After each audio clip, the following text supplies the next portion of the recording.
आज एक बहुत ही शानदार स्ट्रैटेजी आपके लिए लेके आए। उसके लिए सीधा इंडिकेटर सेक्शन में चलेंगे और यहाँ पर हम लिखेंगे RSI शिफ्ट।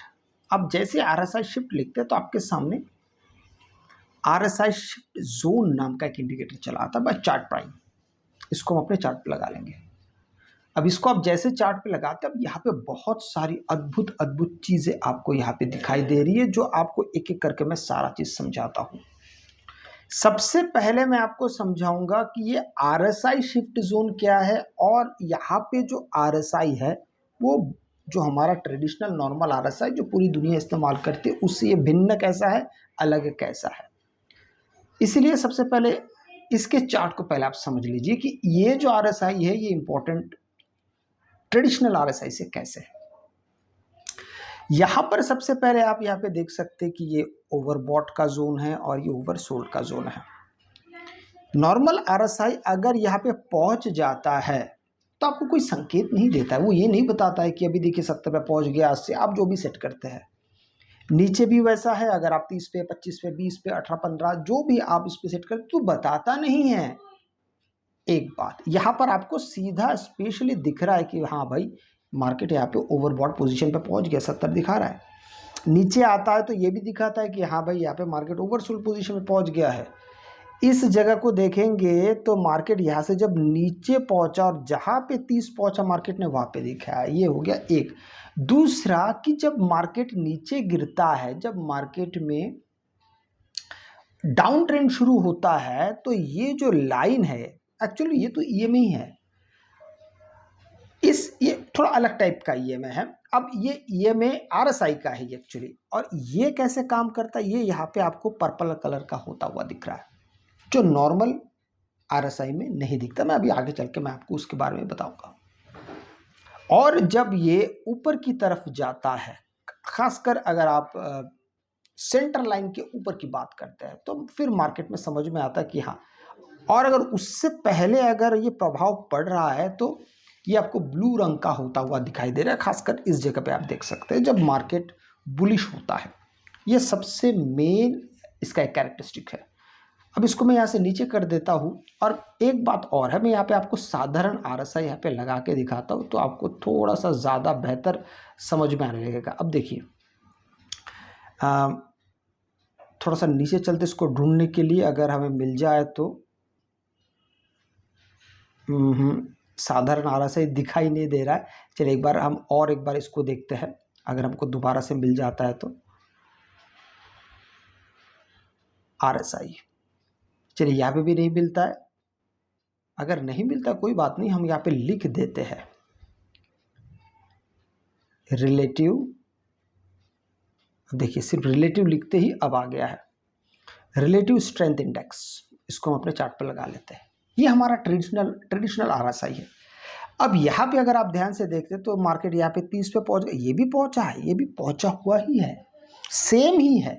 फर्क कितना है कि यहाँ पे 30 दिखा रहा है, यहाँ पे नहीं दिखा रहा है। एक बात। दूसरी बात, जब मार्केट यहाँ से बुलिश हो रहा है, आप देख सकते हैं यहाँ पे मार्केट बुलिश हो रहा है, ये इस लाइन को देखिए, मार्केट बुलिश हो रहा है, इसका रंग ब्लू होने लगा है।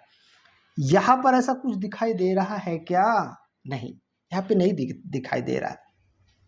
तो इसलिए एक साधारण या आम ट्रेडिशनल RSI से ये वाला जो RSI शिफ्ट जोन का जो इंडिकेटर है चार्ट प्राइम का, ये काफ़ी स्ट्रॉन्ग है।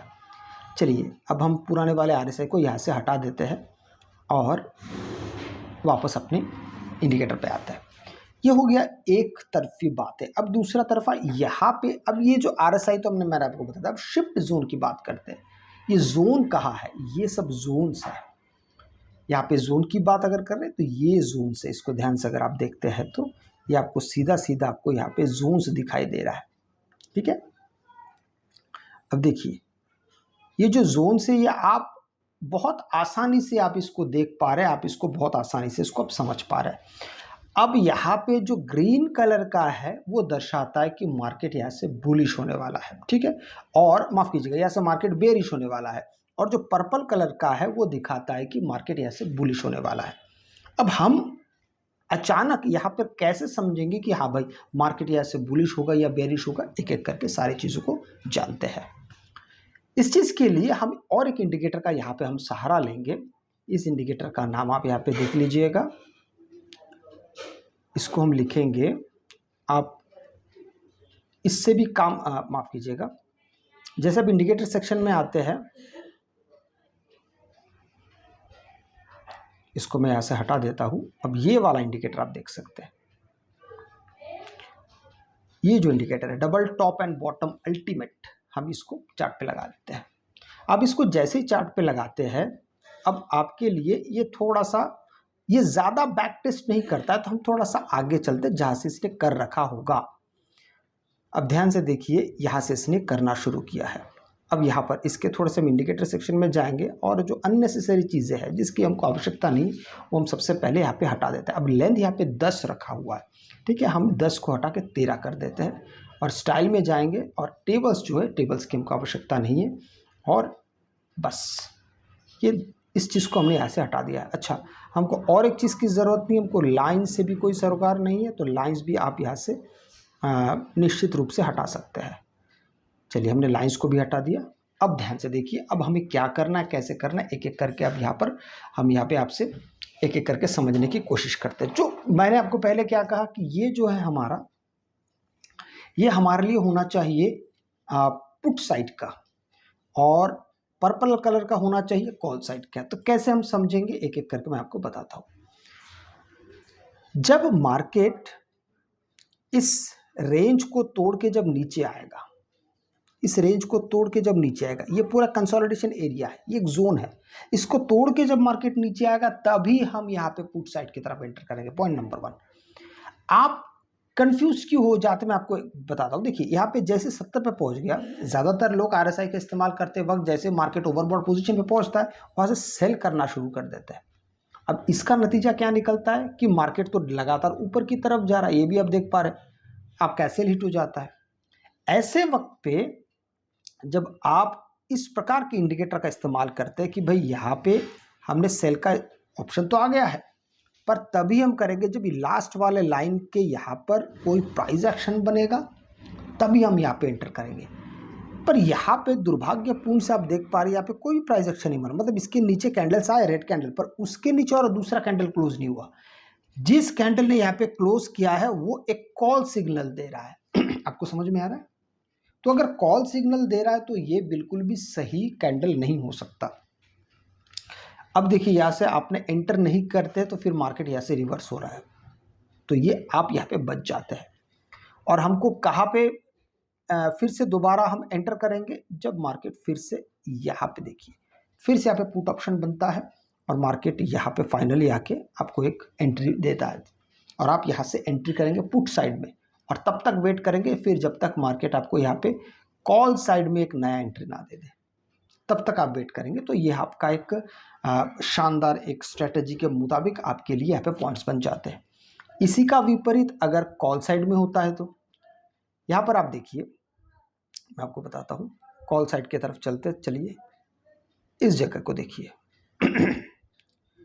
ये सिग्नल यहाँ पे आया है, अब इसने यहाँ पे मार्केट ने क्रॉस किया इस जोन को, यहाँ पे एक प्राइस एक्शन बनता है और आपकी एंट्री यहीं पे हो जाती है स्टॉप लॉस जोन के नीचे। अब देखिए, मार्केट यहाँ से सीधा यहाँ तक पहुँच गया। बहुत ज़्यादा यहाँ पे चीज़ें आपको सटल तरीके से नज़र आ रही है, बस आपको यहीं तक आके एग्जिट कर देना है। फिर दोबारा अगर इस पर्पल कलर का अगर कोई बना, ये तो चलिए, ये तो ब्लू कलर थोड़ा ग्रीनिश कलर का बना है, इसलिए हम उस पर कॉल साइड की तरफ एंट्री नहीं करेंगे। हालांकि आप सोचेंगे यहाँ पे तो बन चुका है एक साइन, तो यहाँ पे किया जा सकता है कि नहीं, हम ऐसे नहीं करेंगे। हम तभी करेंगे जब पर्पल कलर का जोन बनेगा, तभी हम कॉल साइड में एंट्री करेंगे, और जब इस प्रकार का ग्रीन और थोड़ा सा ब्लूइश कलर का कोई जोन बनेगा तब वहाँ पे पुट साइड में एंट्री करेंगे। आपको वीडियो अच्छा लगे तो लाइक से सब्सक्राइब जरूर कीजिएगा। आपसे मैं अगली वीडियो मिलता हूँ, तब तक के लिए जय हिंद।